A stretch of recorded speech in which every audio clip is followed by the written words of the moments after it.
Buenos días, amada iglesia.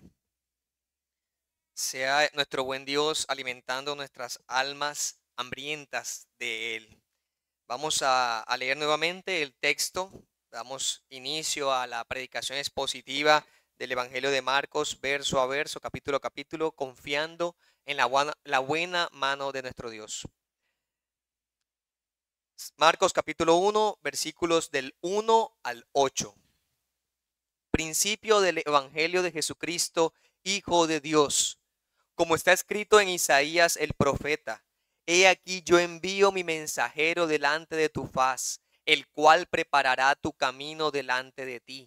Voz del que clama en el desierto: preparad el camino del Señor, enderezad sus sendas. Bautizaba Juan en el desierto y predicaba el bautismo de arrepentimiento para perdón de pecados. Y salían a él toda la provincia de Judea y todos los de Jerusalén, y eran bautizados por él en el río Jordán, confesando sus pecados. Y Juan estaba vestido de pelo de camello y tenía un cinto de cuero alrededor de sus lomos, y comía langostas y miel silvestre. Y predicaba diciendo: Viene tras mí el que es más poderoso que yo, a quien no soy digno de desatar encorvado la correa de su calzado. Yo a la verdad os he bautizado con agua, pero él os bautizará con el Espíritu Santo. Amén.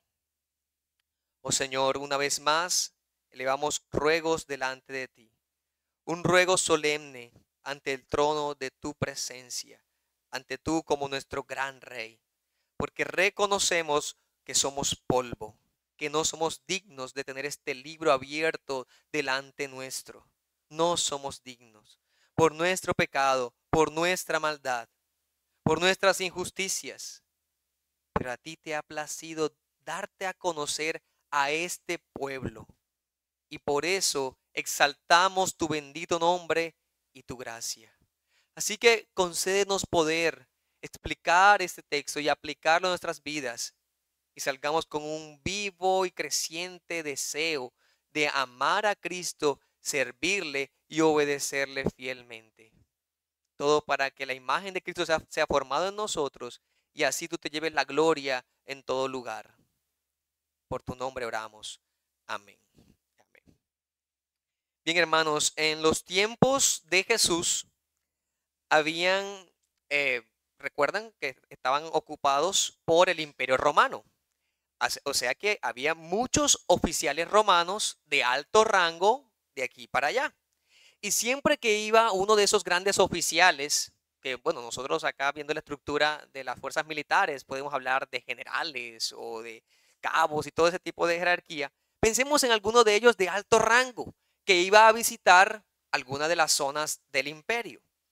Cuando se sabía que iba a llegar ese oficial de alto rango, siempre se conocía porque antes de su llegada había un anunciador o un heraldo. Era la palabra que se usaba para entender ese concepto.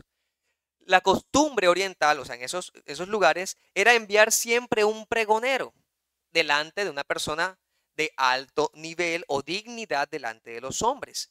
Cuando iba a llegar un rey a una región, pues también pasaba un pregonero o un heraldo. Y una de sus funciones era, bueno, avisar que viene esta persona importante para que los lugareños se prepararan, organizaran el terreno, arreglasen el camino, todas las cosas apropiadas para su visita.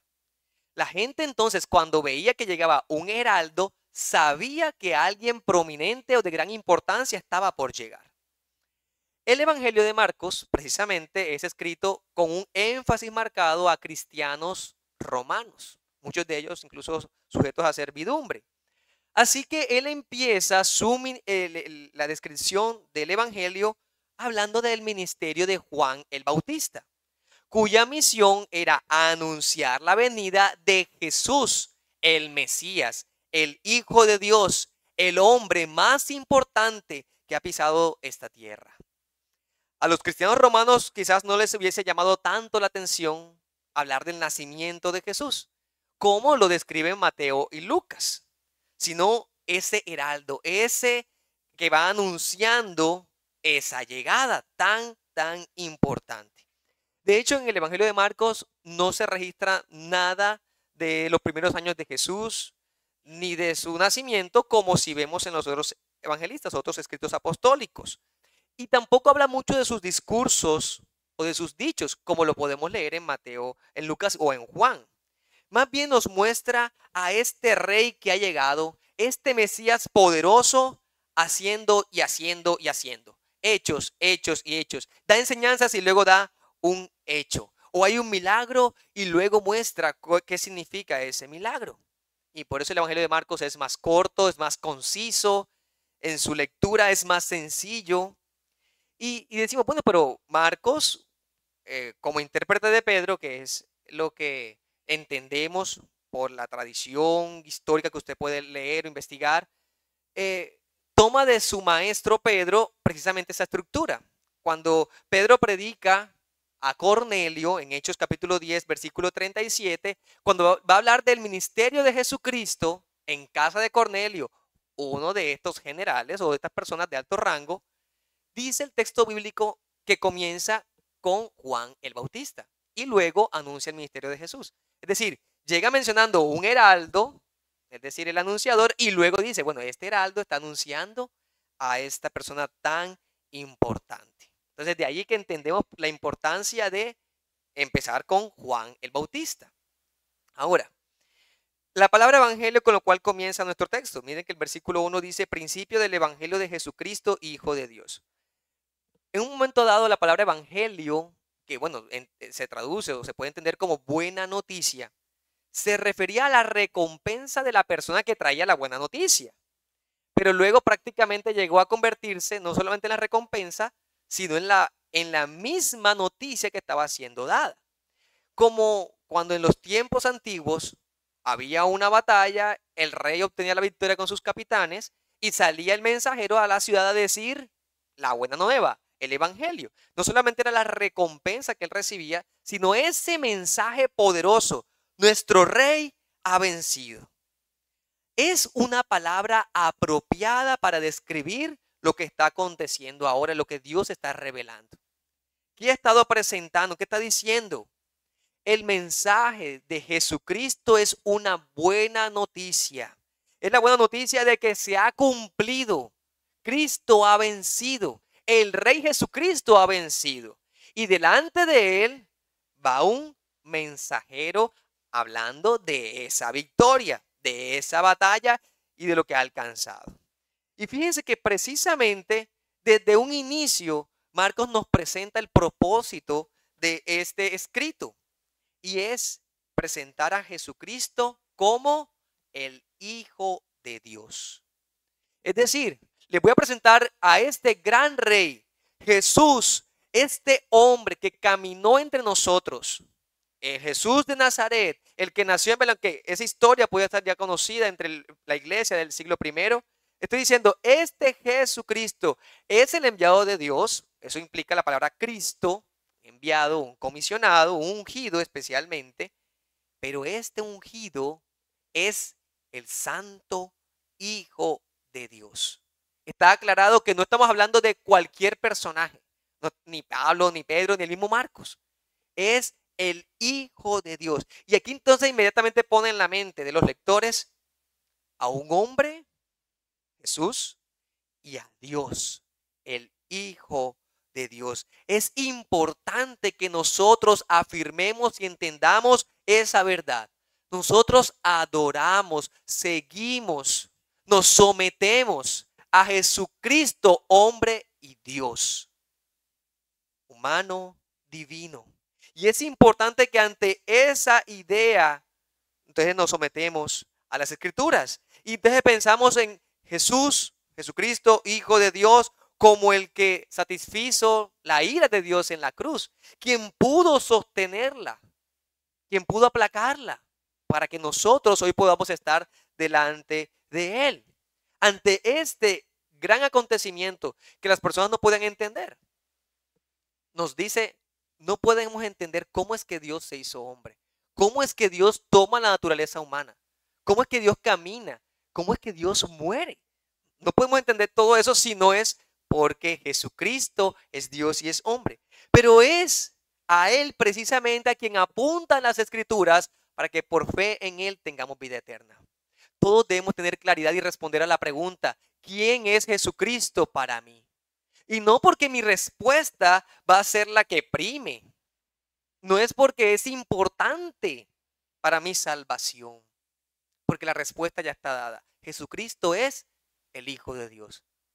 La pregunta es, ¿estás entendiendo la verdad absoluta de que Jesús es Dios? No es lo que tú pienses acerca de Dios, porque tus pensamientos serán muy errados, serán muy equivocados, y es lo que vamos a estar encontrando en el Evangelio de Marcos. Algunos pensaban que era un profeta más, otros pensaban que era un fariseo, otros lo describían como simplemente otro de los profetas que había resucitado. No, la pregunta es, ¿Jesús para mí es lo que Jesús es? ¿O la idea que tengo de Jesús es lo que mi mente ha querido razonar? ¿Lo que mi mente ha querido concluir? ¿Lo que me conviene que sea Jesús? No, hermanos y amigos que nos escuchan, que estamos aquí. Jesús como Rey, como el gran Señor de cielo y tierra, ha hecho conforme a la idea que los hombres tenían. ¿En qué sentido? Ha enviado su heraldo, ha enviado su anunciador.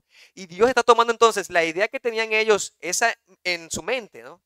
Del anunciador que venía para decir, bueno, así como ustedes ven estos reyes que envían un heraldo, bueno, yo tengo a alguien que he sido enviado, pero él no es el importante soy yo. Entonces tengamos eso en mente. Vamos entonces en esta mañana a mirar acerca de ese heraldo, ese anunciador que va adelante. Y vamos a ver 4 cosas que el texto nos presenta acerca de ese heraldo. En los versículos 2 y 3 nos presenta la profecía acerca del heraldo, la profecía. En segundo lugar, versículos 4 y 5, ahí en nuestro texto, ¿cuál era la misión de ese heraldo? En tercer lugar, ¿cuál es el perfil del heraldo? Y en cuarto lugar, la proclamación del heraldo. Empecemos entonces con la primera sección, la profecía del heraldo. Marcos, al iniciar su relato, no comienza, como decía, con el nacimiento de Jesús, ni siquiera comienza explicando el ministerio de Juan, el Bautista, como lo va a describir ahora, el heraldo. Empieza mucho más atrás, en la época de los profetas, es decir, en la mente de Dios, porque los profetas anuncian la voluntad de Dios. Y entonces lo que va a decir es que hay un mensajero que está descrito en Isaías, capítulo 2, versículo 2, versículo 3. Ese profeta Isaías anunció lo que sería la llegada del Mesías, pero antes del Mesías tendríamos su heraldo. Y lo está diciendo para que se contraste con la idea que había en los tiempos tanto del profeta Isaías como eran los tiempos de Jesús, de Palestina del siglo I, con los que estaban a su alrededor. Vamos a entender un poco esto.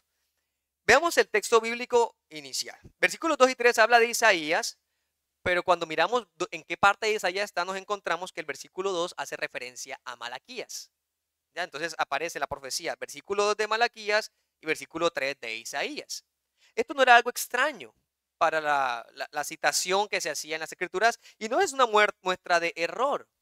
Es tomar la aplicación, el concepto que aparece en un texto y encontrar esa aplicación relacionada con otro texto profético, aunque haya mucho tiempo de diferencia. Ya eso se ha hecho, por ejemplo, hubo un relato en Segunda de Crónicas, por ejemplo, capítulo 36-21, que después podrían revisar, Segunda de Crónicas 36-21, hablando de las causas del exilio y por qué iban a durar en el exilio tanto tiempo. Y el escritor de Crónicas dice de Jeremías profetizó esto en Jeremías 25:12.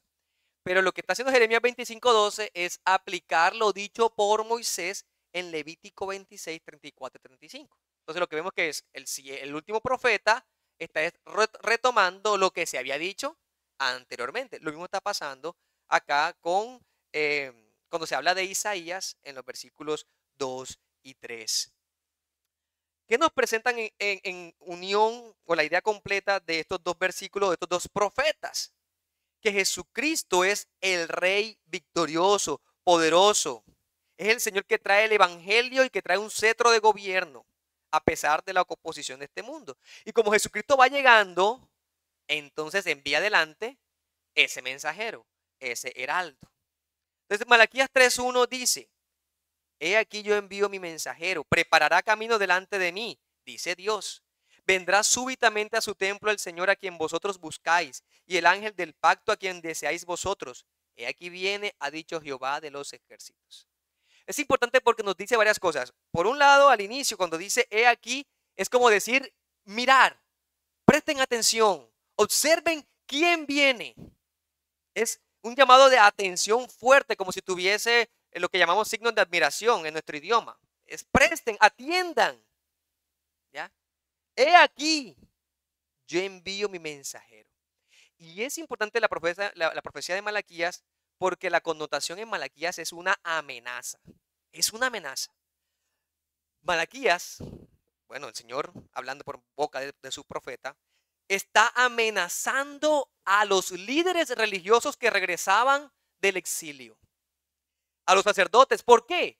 Porque estaban incumpliendo sus deberes.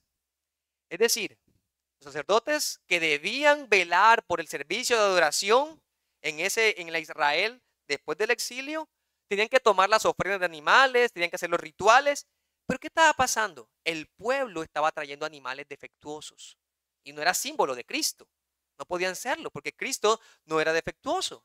Esos animales representaban a Cristo, pero al traerlos así, no representaban adecuadamente a Cristo. ¿Y qué hacían los sacerdotes y profetas? Los recibían así. Aceptaban esa falsa idea de Dios. Entonces, para ellos, ese servicio honorable que representaba a Cristo y su obra era algo fastidioso. Entonces, ¿qué va a hacer el mensajero? Dice Malaquías: yo voy a enviar un mensajero que prepare el camino, que anuncie que Cristo viene, que el Rey viene, que Jehová de los ejércitos viene. ¿Y qué va a encontrar? Entonces, prepárense para su venida. Dejen de andar en maldad. Es interesante porque esa preparación previa también había sido usada en otro texto, allá en el Pentateuco, en Éxodo capítulo 23, versículo 20. Hay una expresión similar cuando dice Dios a Moisés y al pueblo de Israel que está saliendo del monte Sinaí, les dice: yo envío mi ángel delante de ti para que te guarde en el camino y te introduzca en el lugar que yo he preparado.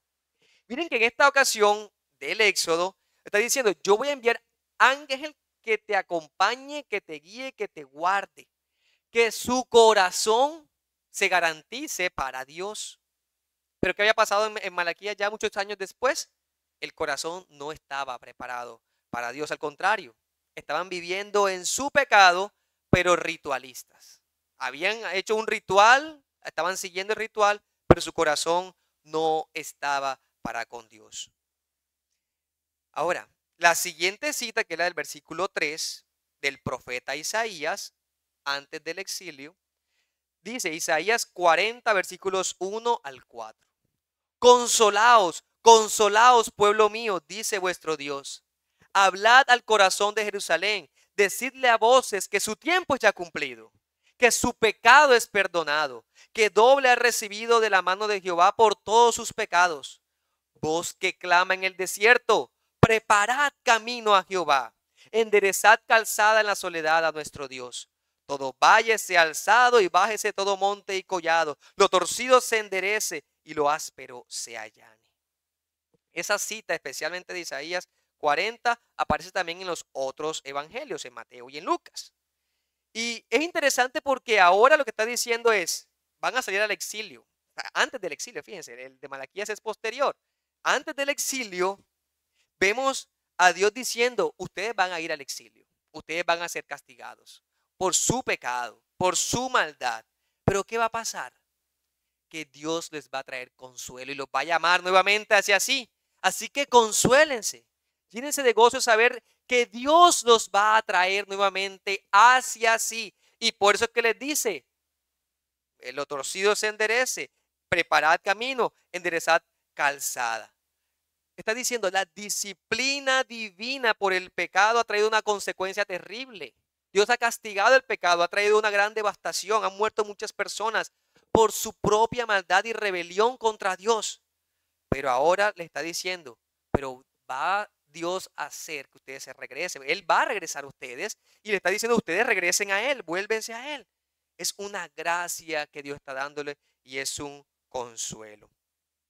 Así que cuando vemos esta profecía, entonces entendemos el consuelo por un lado de que Dios viene, de que el que está en pecado debe saber que Dios viene, que Dios está anunciando su llegada a través de este heraldo, preparando. ¿Para qué? Para que encuentres un consuelo si te has arrepentido de tu pecado. Si ves la condición de pecado, te arrepientes. Pero si persistes en pecar, te está avisando, el rey viene. ¿Qué vas a hacer? Tiembla ante él y arrepiéntete. Esa es la misión que el profeta Isaías y Malaquías estaban anunciando. Dejen de vivir en sus pecados. Vivan conforme a la voluntad de Dios que se les ha dado a conocer. Lo que nos lleva entonces, esa fue la profecía, ahora la misión declarada, detallada, lo que estaba haciendo el heraldo, lo que debía hacer. Versículos 4 y 5, la segunda sección. Dice el versículo 4, bautizaba a Juan en el desierto y predicaba el bautismo de arrepentimiento para perdón de pecados. Miren esas dos cosas allí. Bueno, es de notar que enseguida nos relaciona con la profecía, porque recuerdan que el versículo 3 dice, voz del que clama en el desierto, y enseguida dice, bautizaba a Juan en el desierto. O sea, que nos está identificando ese heraldo, ese anunciador que iría un poco delante del rey, es Juan. Eso es lo que está conectando enseguida. Y lo está conectando con Juan el Bautista, el que bautizaba, y es declarar que por la región geográfica de Judea había unas zonas desérticas que terminaban o culminaban en el Mar Muerto, allí cerquita, y en el río Jordán, donde esa desembocadura del río Jordán, desde Galilea hasta el Mar Muerto. En esa zona era donde Juan el Bautista estaba. Entonces, cerca de Jericó, si tenemos un poco de idea de esa parte geográfica, allí estaba Juan. Y en el desierto, realmente en la escritura en varias ocasiones nos habla de desierto como un espacio donde Dios llamaba a una comunión, a una intimidad, cuando Jesús iba al desierto, cuando Elías fue al desierto, y podríamos mirar más momentos donde el desierto muestra una relación cercana con el servicio y la adoración a Dios.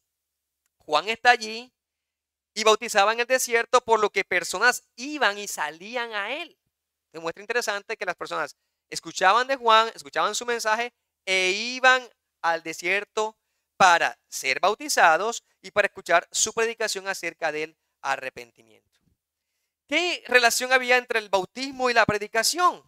Es que la predicación llevaba a las personas a arrepentirse, al símbolo de que cuando una persona se arrepiente, eso es metanoia, que también algunos lo traducen como conversión, que implica es dejar esa forma de vida de pecado y de egoísmo.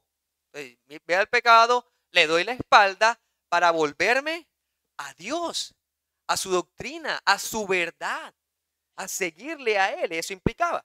Entonces, el lavamiento era ese símbolo de.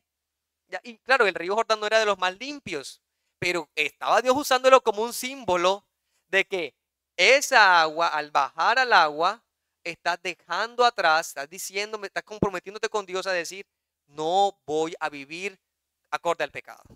No voy a vivir.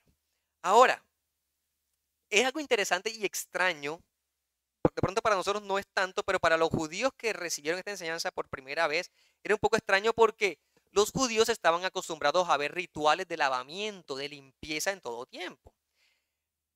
Ellos, por lo general, no participaban de un bautismo como tal. Pero un gentil era considerado inmundo por naturaleza. Esa era parte de las concepciones judías.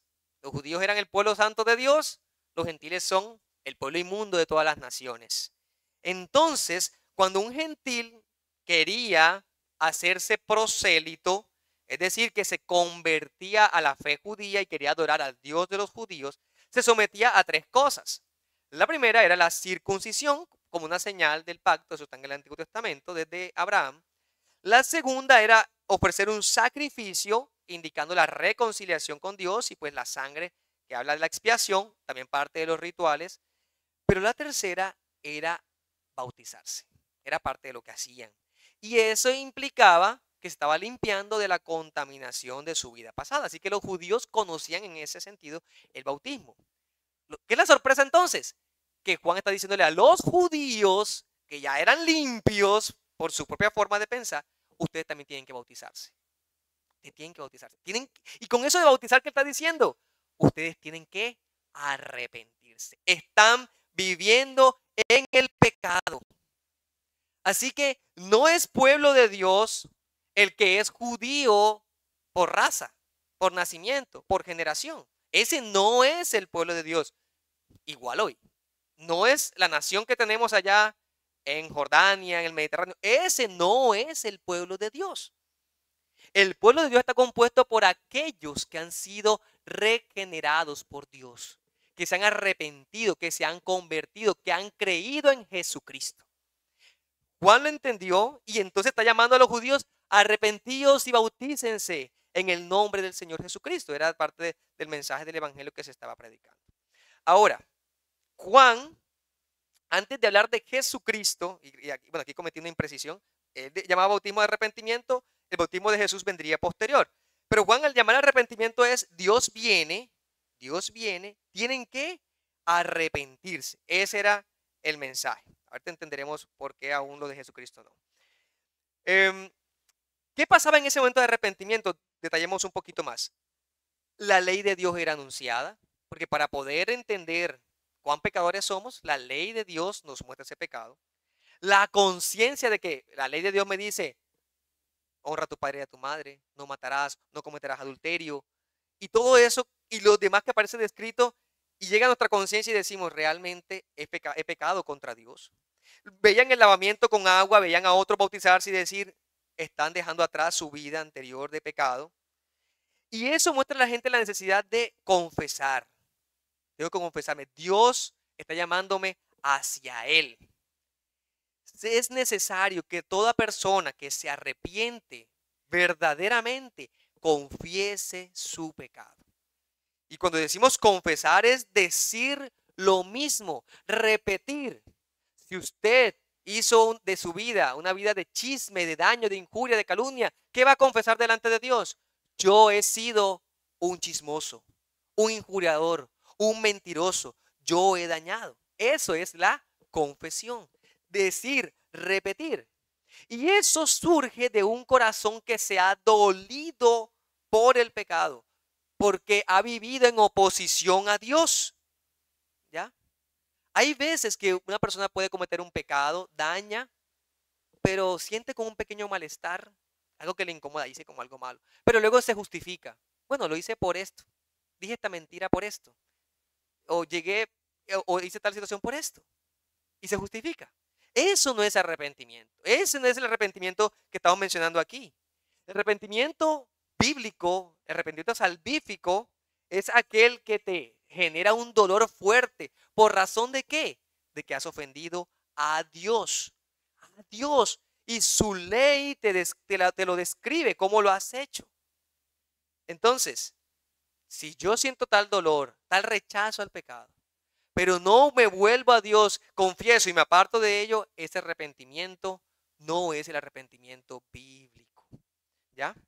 Porque la tristeza, según Dios, por el pecado, produce arrepentimiento. Eso dice Pablo en 2 Corintios 7:10. Y es que esto que la persona puede alcanzar de dejar atrás su vida de pecado es una obra del Espíritu de Dios en el corazón. Porque esa persona logra comprender la maldad y la condición. Cuando decimos a las personas: arrepiéntanse y crean, lo que estamos diciéndole es: tú debes darte cuenta de tu vida de pecado y confiesa delante de Dios, ven a Él. Pero en nuestra mente está la certeza de que el Espíritu Santo está trabajando a través de esas palabras.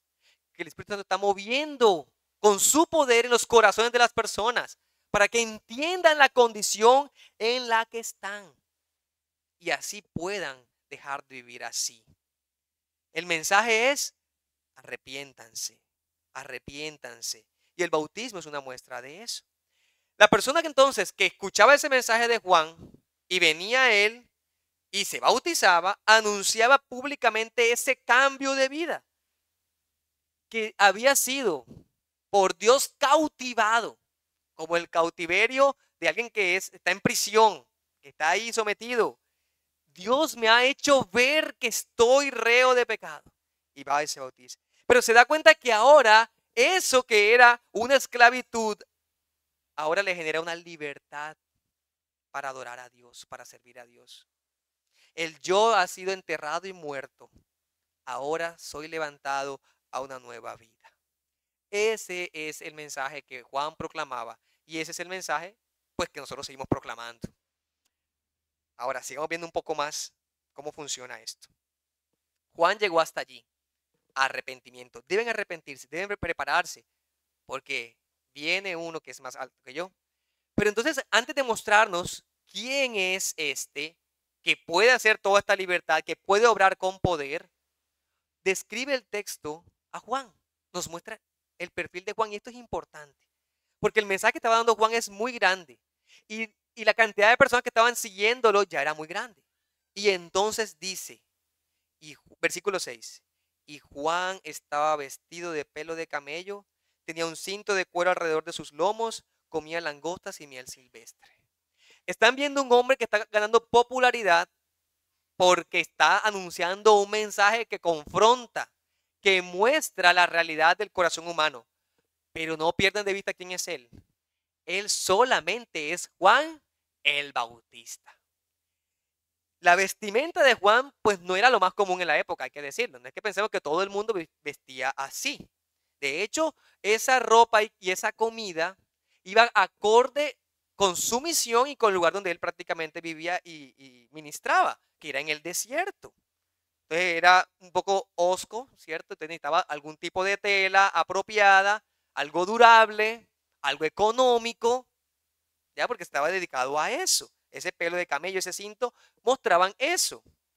Y Jesús mismo lo dijo en Mateo 11:8, que cuando la gente fue a ver a Juan el Bautista, no veía a alguien rico con ropa muy fina y cuidada para estar en una ciudad, ¿verdad? Ni entre los más opulentos de la sociedad, sino que era en el desierto. Pero lo importante no es que nos centremos en el aspecto ascético, porque esos serían los ascetas, los que dicen que hay que vivir con lo menos posible, prácticamente una sola muda de ropa y comer de lo que va proveyendo la naturaleza, de esa manera lo que Dios nos ha provisto en su naturaleza, sino ese no es el énfasis. El énfasis es que con esa ropa y esa dieta estaba mostrando alusiones al profeta que había sido anunciado desde el Antiguo Testamento. Era para mostrar precisamente quién era Juan el Bautista. Y este Juan el Bautista es el mismo, o lleva la misma misión del profeta Elías. De eso se trataba. En Segunda de Reyes, capítulo 1, versículo 8, cuando están hablando, describiendo a Elías, ellos le respondieron, un varón que tenía vestido de pelo y ceñía sus lomos con un cinturón de cuero. Y entonces dijeron, ese es Elías Tisbita. Bueno, ¿y quién era el profeta Elías? ¿Recordamos? Ese profeta enviado por Dios a decirle al rey, rey Acab, has dejado a Dios, se ha ido a los ídolos. Bueno, esa esposa Jezabel malvada. Y ahora no va a llover durante 3 años y medio. Eso. No va a haber lluvia. ¿Hasta cuándo? Hasta que yo lo diga, por palabra de Dios. Y se va corriendo. Dios permite que él salga. Lo guarda. Y no hay lluvia por todo ese tiempo que duró 3 años y medio. Pero luego Elías nuevamente viene cuando Dios le permite que regrese. Eso está descrito en Segunda de Reyes. Y ocurre una confrontación entre los profetas de Baal y el profeta de Dios que es Elías. Y cae fuego del cielo y consume todo el holocausto, ¿verdad? Vemos una descripción de un profeta que también le tocó sufrir, porque también su condición de vida, su ropa y su alimentación era así itinerante, mucho en los desiertos. Está diciendo, así como Elías se levantó y proclamó contra el pecado del rey, el pecado del pueblo, hizo ese evento que Dios lo llamó en el Monte Carmelo. El pueblo reconoció, Jehová es Dios. Bueno, ese Elías no es Dios, no es el Mesías, no es el gran profeta. Él anunció y trajo el pueblo a Dios y trajo una conversión nacional. Bueno, Juan el Bautista va a cumplir la misma función, la misma función, ¿ya? Él se vestía como Elías para distinguirse de los otros líderes religiosos. Eso es lo que nos está mostrando, que reflejaban orgullo. Y luego Jesús en Mateo 23 precisamente describe a los fariseos, a los sacerdotes, escribas, como personas que buscaban mucha riqueza a costa del pueblo y engañaban era para conseguir su propio lucro. Y aquí está diciendo, no, aquí me encuentran ustedes a un mensajero humilde que no está buscando la atracción hacia sí. Esa dieta incluso era algo común en el desierto, un tipo de langosta, incluso miel que se podía, de la cual podía alimentarse. No voy a ampliar sobre qué tipo de animal podría ser. El texto bíblico dice, hay langostas apropiadas y la ley incluso había algún tipo de langosta que se podía comer, al igual que un tipo de miel no tan refinada como la nuestra, pero sí que era común encontrar. En algunas rocas incluso dice que se podía encontrar. Lo que definitivamente muestra es un hombre sencillo que estaba mostrando con su conducta y con su predicación la diferencia con los que eran los maestros de Israel, los que llevaban el liderazgo del pueblo. Ellos no fueron los heraldos del Mesías, fue este humilde predicador. Ese fue el heraldo escogido por Dios para anunciar. Y finalmente la última sección nos muestra cuál es la proclamación de este heraldo. Miren que cuando dice que predicaba, versículos 7 y 8, dice, es que vine tras mí el que es más poderoso que yo. O sea, Juan ha dicho, ha hablado de arrepentimiento, tienen que bautizarse.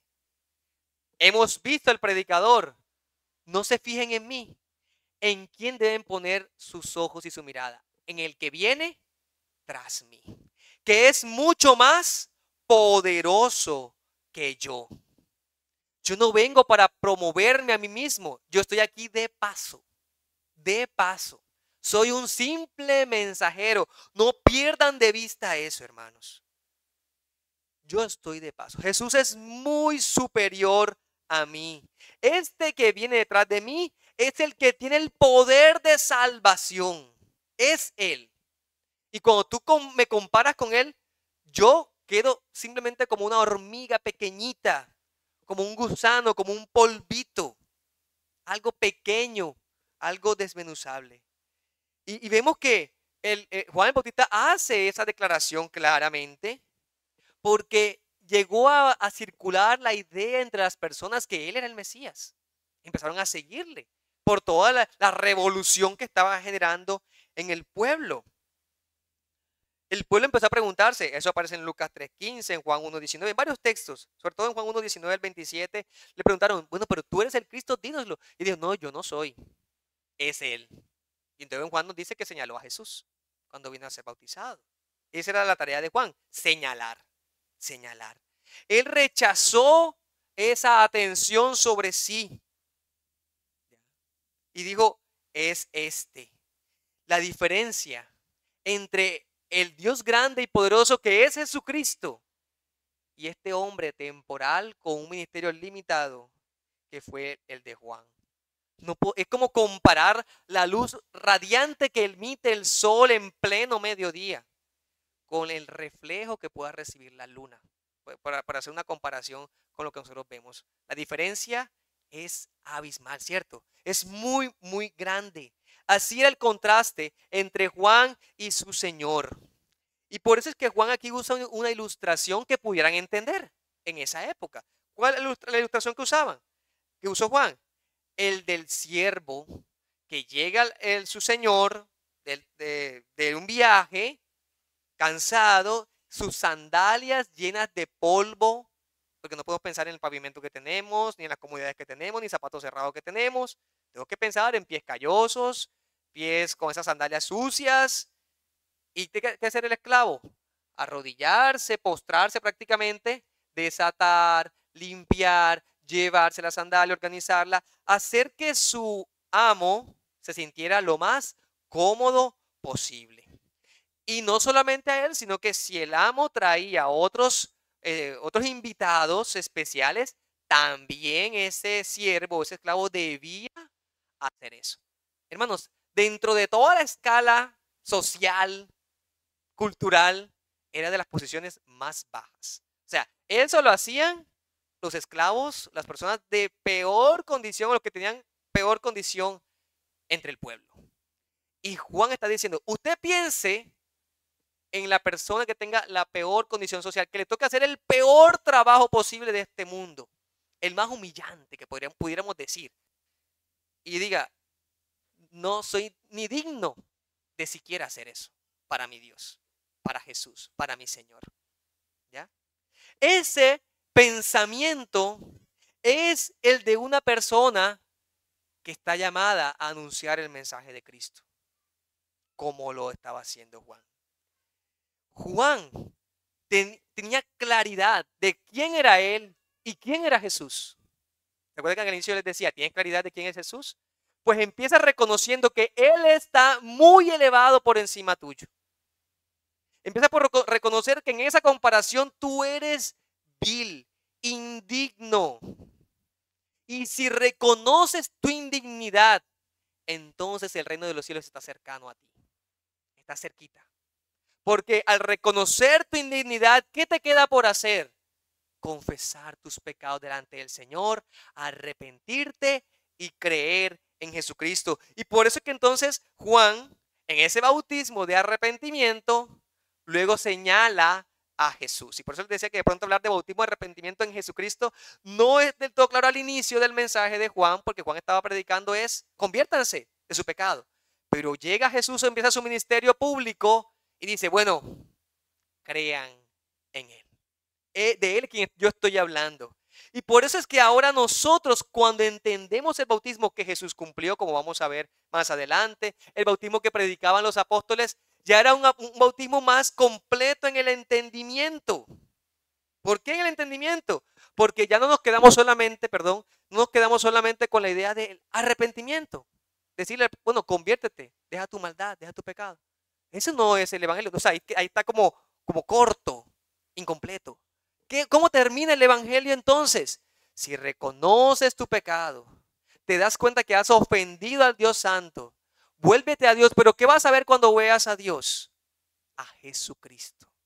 La faz, la imagen de Cristo, la santidad de Cristo, la bondad de Cristo, el amor de Cristo, la vida y justicia de Cristo. Ese es el mensaje del evangelio entonces más completo. Y eso era lo prometido desde las profecías bíblicas, que era la obra que Dios haría en los corazones de los hombres.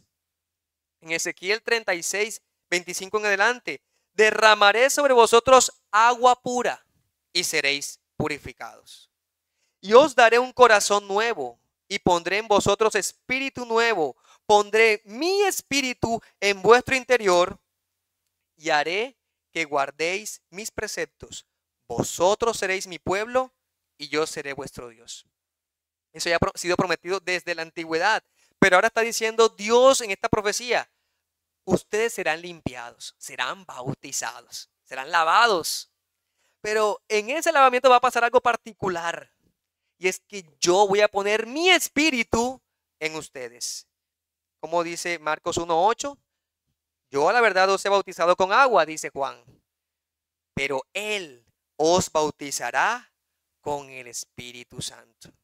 ¿Qué quiere decir eso?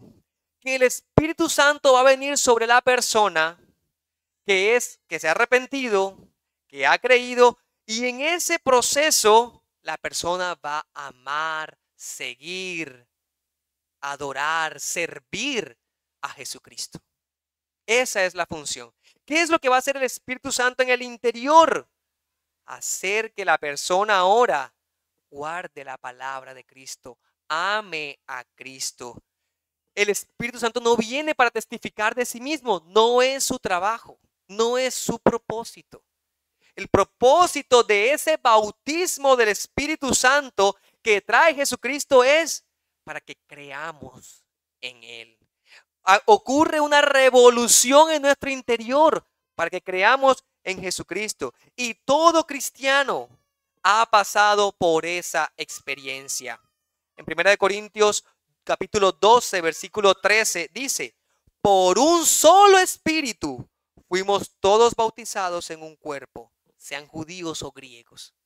La iglesia todavía tiene ese problema de distinción en el siglo I, judíos y griegos. Y aquí está diciendo, todos por el mismo espíritu fuimos bautizados. Fuimos bautizados. ¿Recuerdan que en la vida de la iglesia, en el libro de los Hechos, vemos que llegó Pentecostés, ¿cierto? Y hubo un derramamiento especial del Espíritu Santo y la iglesia se levanta con poder. Y luego vemos en otras ocasiones, en Hechos 2, en Hechos 10, vemos que el Espíritu Santo sigue viniendo con ese poder. Pero luego la Biblia no nos registra esas siguientes llegadas, así con ese poder portentoso y lenguas y profecía y todo ese tipo de cosas. Porque estaba diciendo, bueno, llegó a judíos, después llegó a prosélitos, después llegó a gentiles. Todos somos uno, todos hemos sido bautizados por el Espíritu en Jesucristo. ¿Qué implica eso? Que todos somos un pueblo. Todos somos un pueblo. Es uno y el mismo mensaje.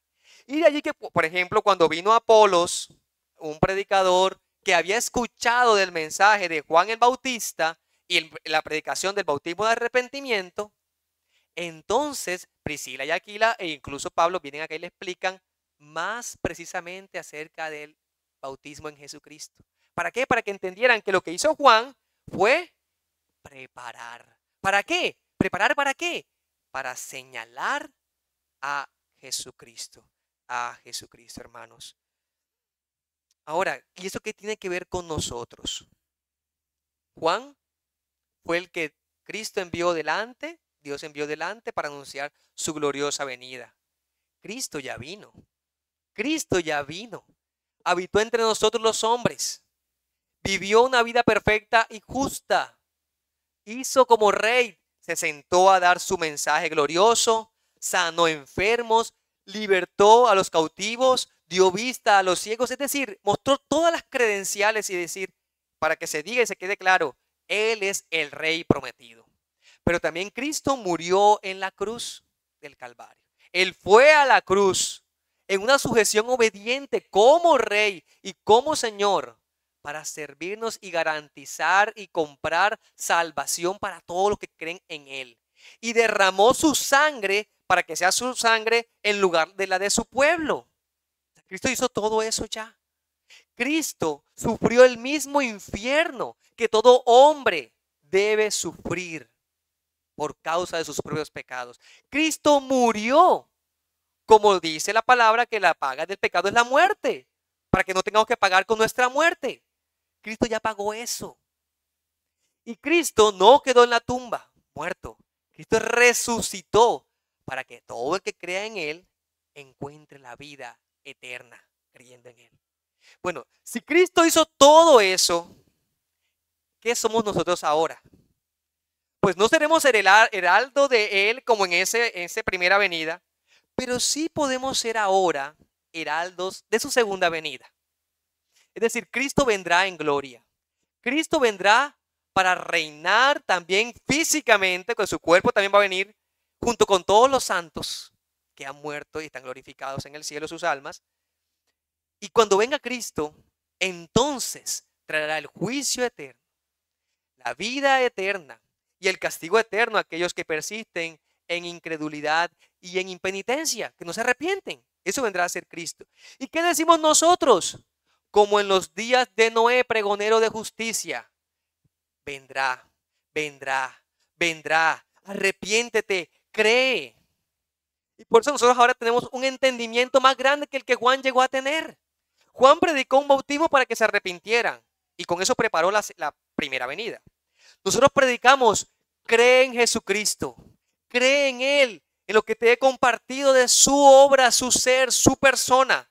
¿Y sabes qué vas a hacer cuando creas en Él y le abraces de todo corazón? Bautízate. Bautízate porque cuando te bautices Vas a estar reconociendo que esa verdad es aplicada a ti, que tú moriste con Cristo en su muerte y resucitaste con Cristo en su resurrección. Eso es lo que predicamos y eso es lo que Jesús nos mandó a predicar ahora. Para que cuando Él venga, encuentre mucho pueblo, un pueblo preparado para decir, ven Señor Jesús, ven pronto, ven pronto. Pero ¿qué debemos hacer? Ser fieles predicadores, ser fieles anunciantes, ser fieles proclamadores. Que nuestra misma conducta y hábitos, que nuestro mismo porte y dieta, ven relacionando lo que Juan era, no nos llame la atención hacia sí. Que la humildad con la cual predicamos, testificamos, anunciamos, vivimos, muestre que no estamos llamando la atención hacia sí, hacia nosotros. Nunca pierdas de vista eso. El mensaje es Jesucristo, no eres tú. El importante es Jesucristo, no eres tú. El centro de la predicación misma no es el Espíritu Santo, no es Juan el Bautista, es Jesucristo. Juan el Bautista, el Espíritu Santo anunciaron a Jesucristo, apuntaron a Jesucristo para que todo el que crea en Jesucristo tenga vida eterna. Hermanos, amados, no impongamos cargas a las personas que no van a poder llevar. A veces queremos llevar a las personas a que vivan una mera conducta cristiana, a que dejen de hacer lo malo por sí, para ser mejores en esta vida y en este mundo. Y con ello los estamos preparando para el día de su muerte. Simplemente. ¿Preparando de qué manera? Simplemente diciéndoles, bueno, puedes llevar una vida buena delante de los hombres, amando a tu familia, amando a tus hijos, sirviendo a la sociedad. Pero eso acumulará ira para el día de la ira. Porque si una persona vive en este mundo de una forma aparentemente buena delante de los hombres, su orgullo dirá delante del día del juicio, a decir, Señor, mira todo lo que yo hice. ¿Y qué le dirá el Señor? Apartaos de mí, hacedores de maldad. De nada sirve que tú motives a las personas a vivir vidas honorables delante de los hombres si no les anuncias que necesitan de Cristo y que están muertos en sus pecados. Si no les decimos eso, estamos llevándolos al infierno con una vida honorable y honrosa. No sirve delante de Dios. Y por eso es que hoy te digo a ti, amigo, que estás aquí, y hermanos que me escuchan, prediquemos a Cristo. Necesitamos ser bautizados en Cristo. Que su Espíritu de verdad nos haga entender la condición, la grave condición del orgullo de nuestra propia vida, de nuestra propia práctica. Y si entiendes eso, te vas a humillar y vas a decir, no soy digno de ti, Señor. No soy digno de ti. No lo vas a decir como una simple frase que has escuchado o que has leído. Vas a decir, realmente yo soy como ese siervo allí a los pies de Cristo diciendo, Señor, sálvame. Me doy cuenta que sin ti estoy perdido, que ninguna de mis obras es útil delante de tus ojos santos y puros, pero he creído en Jesucristo como el quien me libra de la ira venidera. He creído que Jesucristo me salva. Ese es el mensaje que creemos y por eso estamos hoy aquí. Podría decir, no soy digno de estar parado anunciando su mensaje. Así como Juan dijo, no soy digno de hacer nada de estas cosas. Pero el Señor nos ha llamado a ti y a mí, amado hermano, a compartir su mensaje.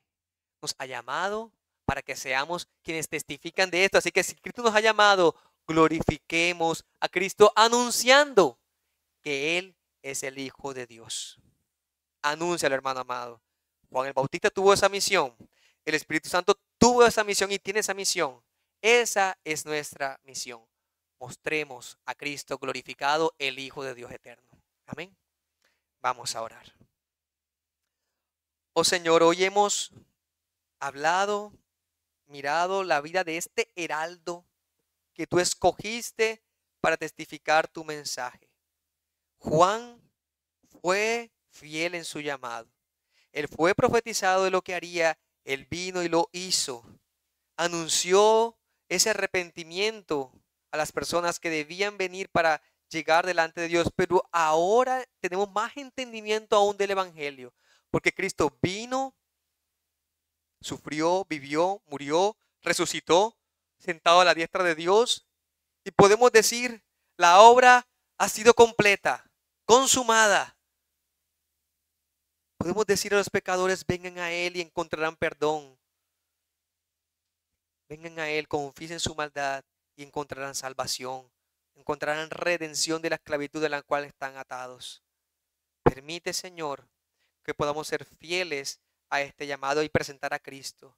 Gracias por la obra de tu Santo Espíritu, trayendo esa convicción a nosotros, trayendo ese poder para testificar y para anunciar, salvando a las personas y mostrándoles a Jesucristo. Oh Señor, que tu Espíritu esté obrando en esta mañana, en este pueblo que escucha tu palabra, trayéndonos santidad, trayéndonos salvación, convencimiento de ti. Ayúdanos, oh Dios, a ser fieles a tu llamado. Y también ayúdanos para que nunca nos elevemos de forma orgullosa ni altiva o por lo que hacemos por ti. Guarda nuestros corazones de esa tentación tan terrible, fariseica, hipócrita, de elevarnos de tal o cual manera ante este mensaje de la gracia que hemos recibido. Somos el pueblo que proclama la gracia de Dios para con los pecadores al darles salvación por los méritos de Cristo. Que ese mensaje nunca salga de nuestra mente. Que reconozcamos nuestra indignidad, pero también que reconozcamos la obra poderosa que tú haces en medio nuestro. Sé tú fortaleciendo nuestras almas en la fe en nuestro bendito Salvador que nos rescata para sí. Por sus méritos, por su justicia y para su gloria oramos. Amén. Amén. Sea el Dios grande y poderoso, bendiciendo nuestras vidas con su palabra.